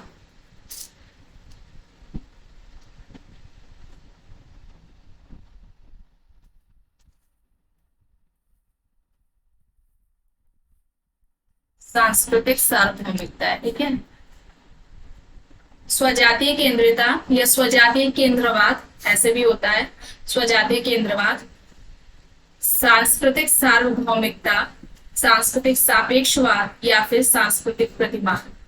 बताइए किसमें आएगा? वे अपनी संस्कृति को श्रेष्ठ मानते हैं, तो ये स्वजातीय केंद्रिता या ऑप्शन ए यहाँ पर क्या होगा? राइट आंसर हो जाएगा। और ये कॉन्सेप्ट किसका है? समनर का है। फोक इनकी बुक है। इसमें क्या होता है, व्यक्ति जब किसी दूसरी संस्कृति की तुलना अपनी संस्कृति के मानदंड मूल्यों से करता है और अपनी संस्कृति को बेस्ट मानता है, उच्च मानता है, और सामने वाले की जो संस्कृति है, दूसरी संस्कृति है, उसको वो निम्न और हीन समझता है, तो ये भावना स्वजातीय केंद्रवाद में आएगी। ये याद रखिएगा, ऑप्शन ए राइट आंसर हो जाएगा। या निर्जातीय केंद्रवाद भी बोला जाता है इसे। ठीक है, समनर की अवधारणा है। संस्था का जो विकास है वो कैसे होता है, या संस्था की जो अवधारणा है वो भी समनर ने दी है। इन ग्रुप एंड आउट ग्रुप की भी समनर ने बात की थी। समूह के दो प्रकार थे, इन ग्रुप और आउट ग्रुप, अंतर समूह और बाह्य समूह। नेक्स्ट है social deviance in India. Social deviance in India, अब ये बुक किसकी है? ऑप्शन है Cohen, Clinard, Olin, Sushil Chandra. Social deviance in India, बताइए किसकी है?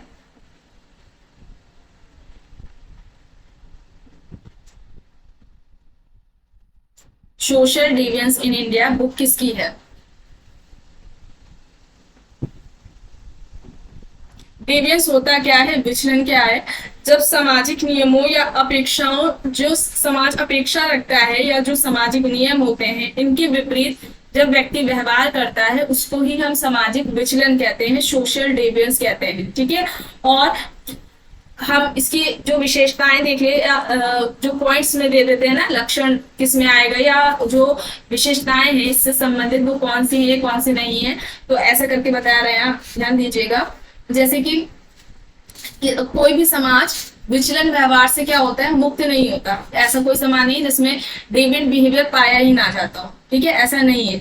व्यक्ति कभी कभी क्या करता है कि जो कुछ सिचुएशन ऐसी आ जाती है या अपनी इच्छा के अनुसार या किसी किन्हीं परिस्थितियों के अनुसार कोई समय ऐसा आ गया है जिसमें परिस्थितिवश वो व्यक्ति विचलन के जो अनुरूप व्यवहार है, जो समाज के अनुरूप या सामाजिक नियमों के अनुरूप व्यवहार है, उसके विपरीत जो व्यवहार करता है, जो विचलन कहलाता है, विचलन की श्रेणी में आता है। ठीक है, तो हर परिस्थितियों में व्यक्ति सामाजिक मानदंडों नियमों के अनुसार व्यवहार नहीं करता है।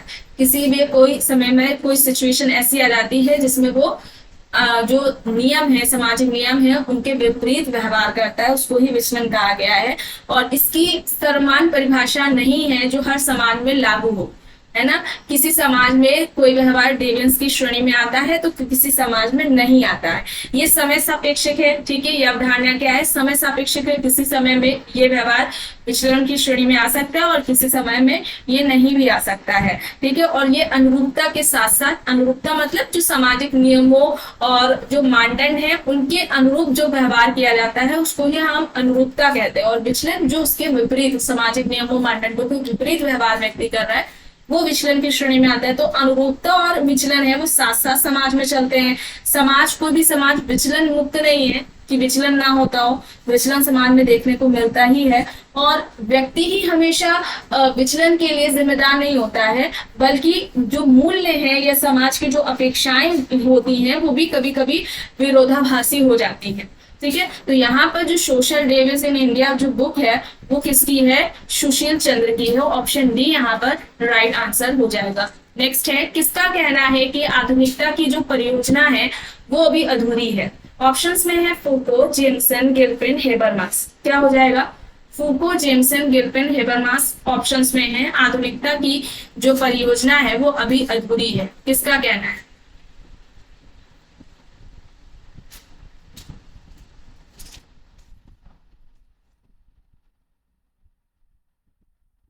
तो ये कहना हेबर मास का है। कई बार आपके एग्जाम में पूछा जा चुका है, इंपॉर्टेंट क्वेश्चन है।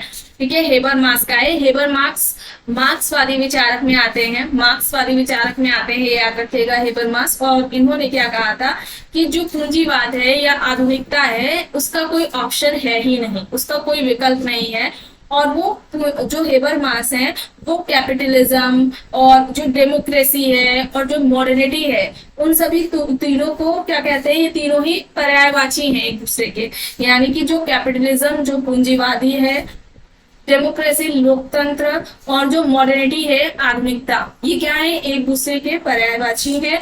ठीक है, एक दूसरे से के क्या है, पर्यायवाची है। और जो डेमोक्रेसी है, प्रजातंत्र, वो स्वतंत्रता और समानता पर आधारित है, आपको पहले बताया जा चुका है। और जब तक कि हम स्वतंत्रता और समानता को हम प्राप्त नहीं कर लेते हैं तब तक हमें उत्तर आधुनिकता के बारे में बात नहीं करनी चाहिए। ठीक है, इसी वजह से ये क्या कहते हैं कि जो आधुनिकता है वो अभी अधूरी है, क्योंकि जो आधुनिकता और जो आधुनिक समाज जो या आधुनिकता, मॉडर्निटी, डेमोक्रेसी और जो कैपिटलिज्म है उसको क्या बता रहे हैं, एक दूसरे के पर्यायवाची बता रहे हैं। और जो डेमोक्रेसी, स्वतंत्रता, समानता बता रहे थे, जब तक समाज में हम स्वतंत्रता और समानता को हम बात नहीं कर लेंगे तब तक हमें पोस्ट मॉडर्निटी यानी उत्तर आधुनिकता के बारे में सोचना भी नहीं चाहिए, उसके बारे में बात नहीं करनी चाहिए। और इसी वजह से ये कहते हैं कि जो उनका आधुनिकता की जो परियोजना है या आधुनिकता को जो प्रोजेक्ट है वो अभी अधूरा है। तो ऑप्शन डी यहाँ पर हेबरमास राइट होगा। नेक्स्ट है, निम्न में से किसने जनजातियों की अर्थव्यवस्था को 5 भागों में विभक्त किया है। संकलन, शिकार, मछली पकड़ना, कृषि और पशुपालन। ऑप्शंस में है MacIver and Page, Ford and Herskovits, Spencer, D N Majumdar. क्या हो जाएगा, निम्न में से किसने जनजातियों की अर्थव्यवस्था को 5 भागों में विभक्त किया है। संकलन, शिकार, मछली पकड़ना, कृषि और पशुपालन ऑप्शंस में है। MacIver and Page, Ford and Herskovits, Spencer, D N Majumdar options में है। क्या हो जाएगा, तो फोर्ड एंड हर्शकोविच हो जाएगा। ऑप्शन बी यहाँ पर क्या होगा, राइट आंसर हो जाएगा। नेक्स्ट है, छोर का एक गांव पुस्तक के लेखक कौन है। ऑप्शंस है M N Srinivas, G S Ghurye, Louis Dumont, D N Majumdar. छोर का एक गांव, छोर का एक गांव, ये बुक किसकी है। M N Srinivas, G S Ghurye, Louis Dumont, D N Majumdar options में है।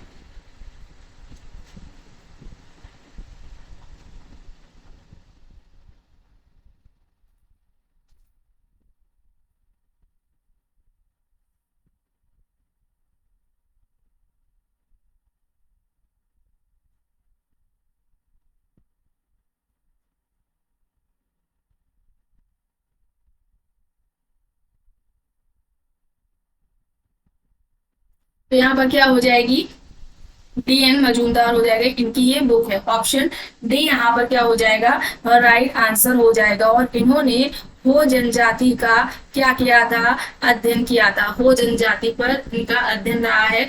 ऑप्शन डी यहाँ पर राइट आंसर हो जाएगा। और इन्होंने DN मजूमदार ने विसंस्कृतिकरण की भी अवधारणा दी है। विसंस्कृतिकरण,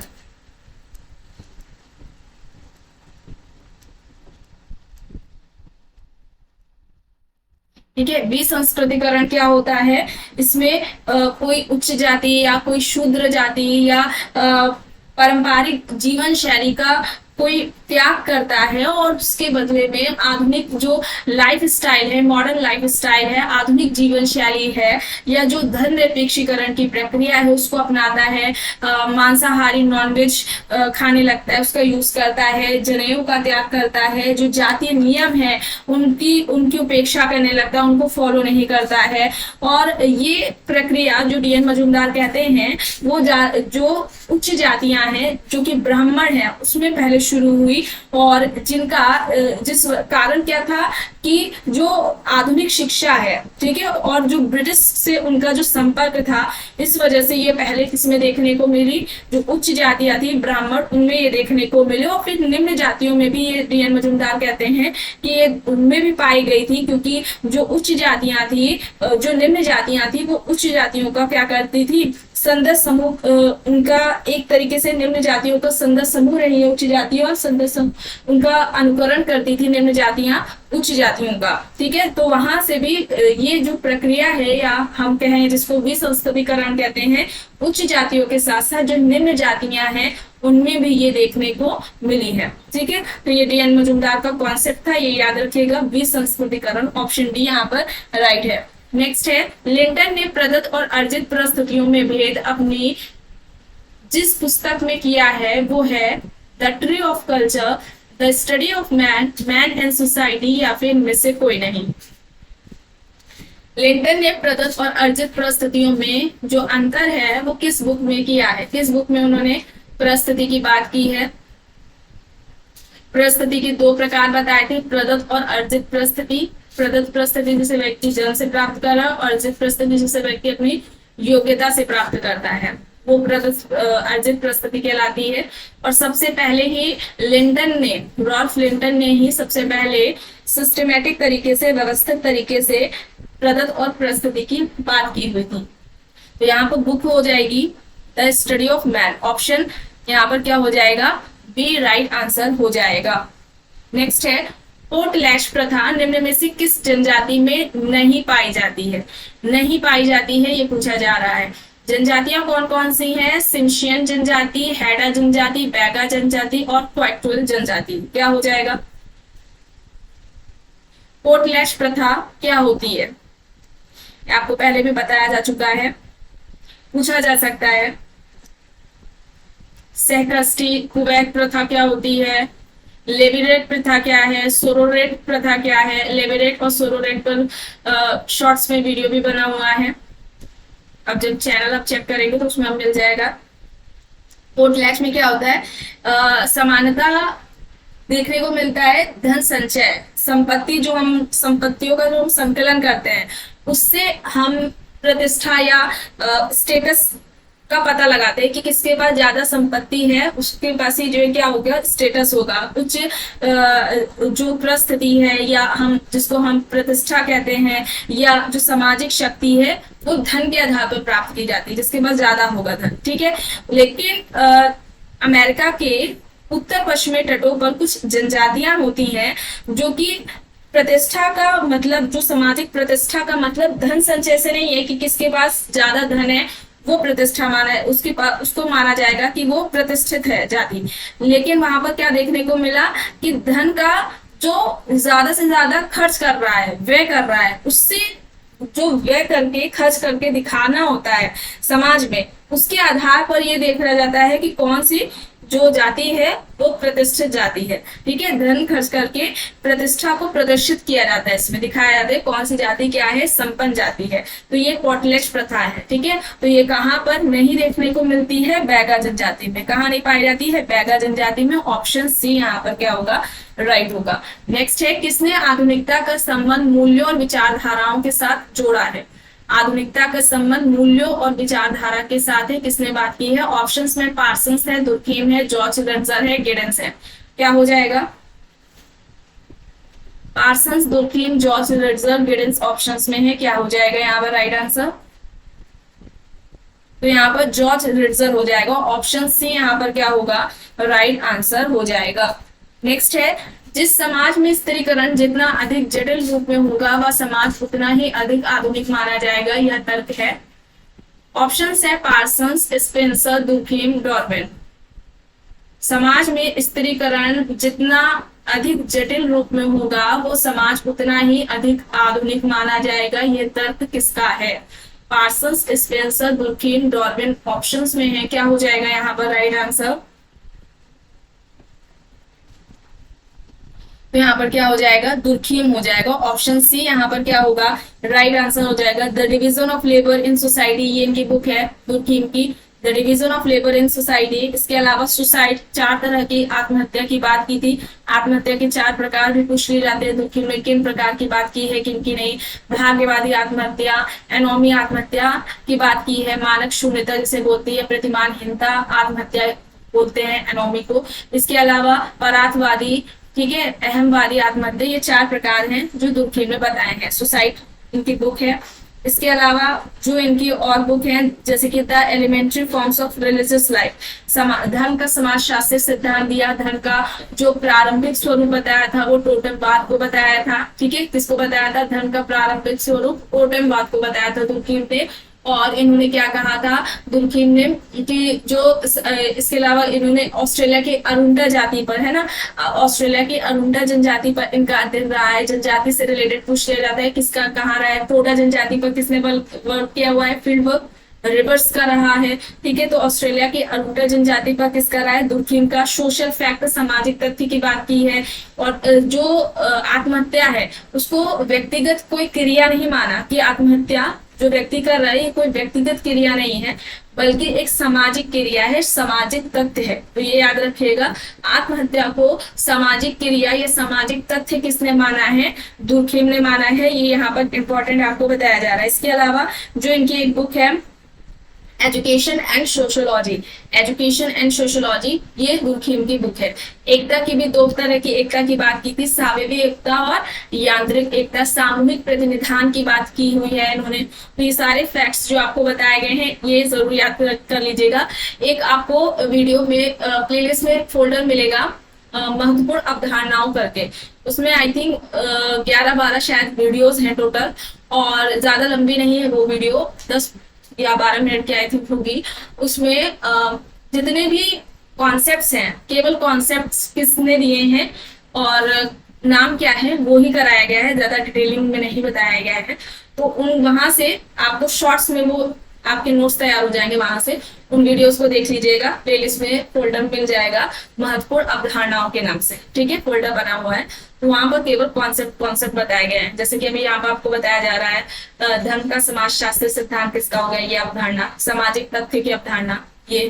तो वहां पर सब आपके नोट्स तैयार हो जाएंगे उन वीडियोस को देख करके। ठीक है, तो यहाँ पर ऑप्शन सी राइट आंसर हो जाएगा। नेक्स्ट है, आधुनिक समाजशास्त्र में विश्व व्यवस्था का सिद्धांत किसने प्रतिपादित किया है।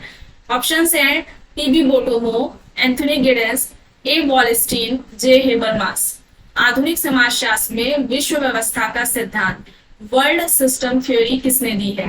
T B Bottomore, Anthony Giddens, Wallerstein, Habermas options में। क्या हो जाएगा, तो यहाँ पर क्या हो जाएगा, वर्ल्ड सिस्टम थ्योरी किसकी थी, वॉलस्टीन की थी। ऑप्शन सी यहाँ पर क्या होगा, राइट आंसर हो जाएगा। नेक्स्ट है, निम्न में से कौन आधुनिकता विरोधी है जिनका तर्क है कि हर वस्तु में द्वंद्व है, यही द्वंद्व परंपरा और आधुनिकता में भी है। ऑप्शन है D P Mukherjee, M N Srinivas, Habermas, Bourdieu. आधुनिकता विरोधी इनमें से कौन है जिनका ये मानना है कि हर वस्तु में द्वंद्व होता है, और ये द्वंद्व परंपरा और आधुनिकता में भी है? D P Mukherjee, M N Srinivas, Habermas, Bourdieu options में है, क्या हो जाएगा?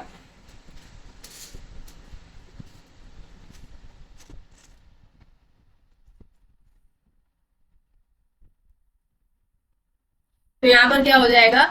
डीपी मुखर्जी हो जाएगा, ऑप्शन ए ना यहाँ पर राइट आंसर हो जाएगा। तीन तरह की परंपराओं की बात की है, परंपरा के तीन प्रकार बताएं: प्राथमिक परंपरा, द्वितीयक परंपरा और तृतीयक परंपरा। प्राथमिक परंपरा जिसका पालन अनिवार्य है व्यक्तियों के लिए, इसमें रूढ़ियां आ जाएंगी, ठीक है, इनका पालन अनिवार्य है। और जो द्वितीयक और तृतीयक परंपरा है, इनमें व्यक्ति के सामने ऑप्शंस होते हैं, ठीक है, ऑप्शंस विकल्प मौजूद होते हैं द्वितीयक और तृतीयक परंपराओं में। लेकिन अगर हम प्राथमिक परंपराओं की बात करते हैं तो व्यक्ति के लिए अनिवार्य, जैसे रूढ़ियों का पालन करना। इसके अलावा इन्होंने डीपी मुखर्जी ने समाज शास्त्र को क्या बताया कि समाज शास्त्र परंपराओं का अध्ययन करता है। याद रखिएगा, डीपी मुखर्जी का कहना है कि जो समाज शास्त्र है वो परंपराओं का अध्ययन करता है। इसके अलावा जो इनकी बुक्स हैं डीपी मुखर्जी की, personalities and the social science है। एक बुक का नाम क्या है? Personalities and the social science. Next book जो है इनकी बेसिक कॉन्सेप्ट्स इन सोशोलॉजी, बेसिक कॉन्सेप्ट्स इन सोशोलॉजी है। फिर नेक्स्ट बुक है modern Indian culture, modern Indian culture, ये एक बुक है।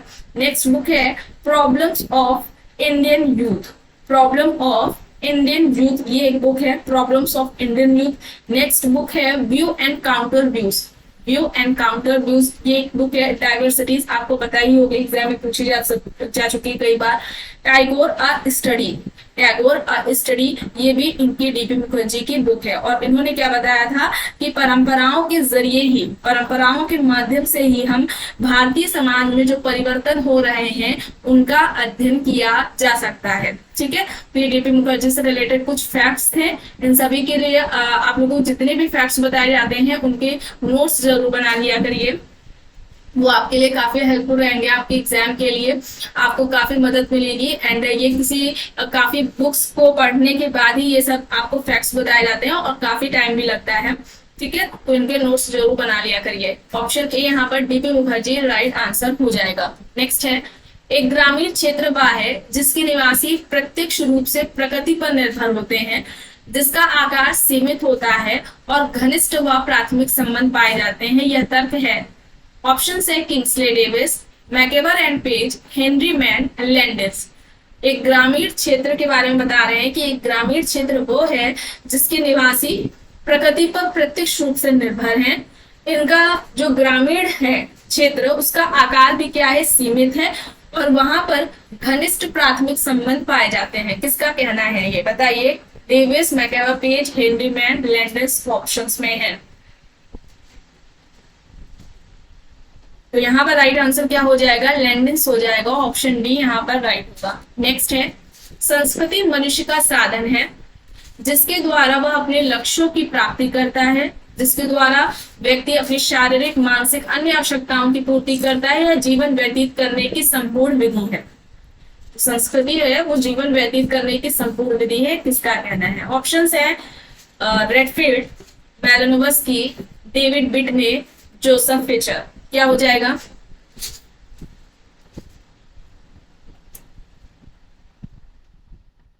Redfield, Malinowski, David Bidney, Joseph Fisher options में है।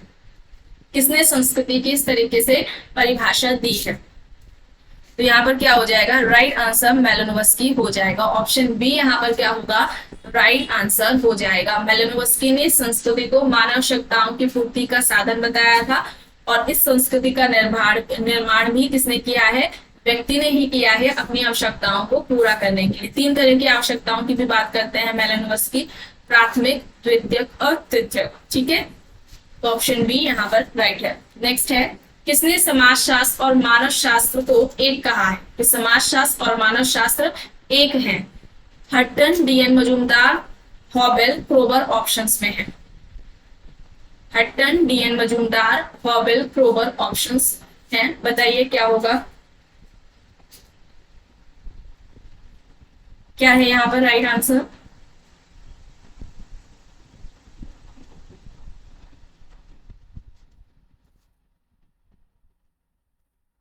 तो यहाँ पर हॉवेल हो जाएगा। ठीक है, ऑप्शन सी यहाँ पर क्या होगा, राइट आंसर होगा, हॉवेल। नेक्स्ट है थ्योरेटिकल लॉजिक इन सोशियोलॉजी। अब ये बुक किसकी है, theoretical logic in sociology, Anthony Giddens, Parsons, Alexander Derrida options में है। Anthony Giddens, Parsons, Alexander Derrida options में है, क्या हो जाएगा।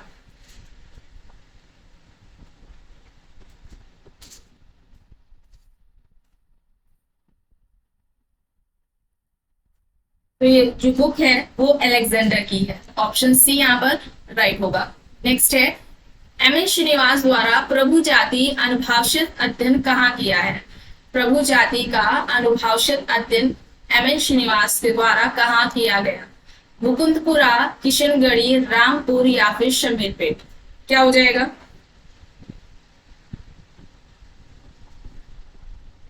तो रामपुर पर था, मैसूर की रामपुर में जो ओक्का लिंगा जाति है उस पर अध्ययन रहा है इनका। ठीक है, ओक्का लिंगा, ठीक है, ओक्का लिंगा जाति है उस पर इनका अध्ययन रहा है एम एन श्रीनिवास का। और फिर उन्होंने जो डोमिनेंट कास्ट है प्रभु जाति उसकी अवधारणा दी हुई थी। अब अच्छा, इसके जो लक्षण हैं वो क्या है, प्रभु जाति के जो लक्षण है या इसको हम विशेषताएं कह ले, लक्षण कह ले या विशेषताएं, ऐसे करके पूछा जाता है कि किसको हम डोमिनेंट कास्ट कहेंगे। क्या होनी चाहिए, एक तो संख्यात्मक शक्ति,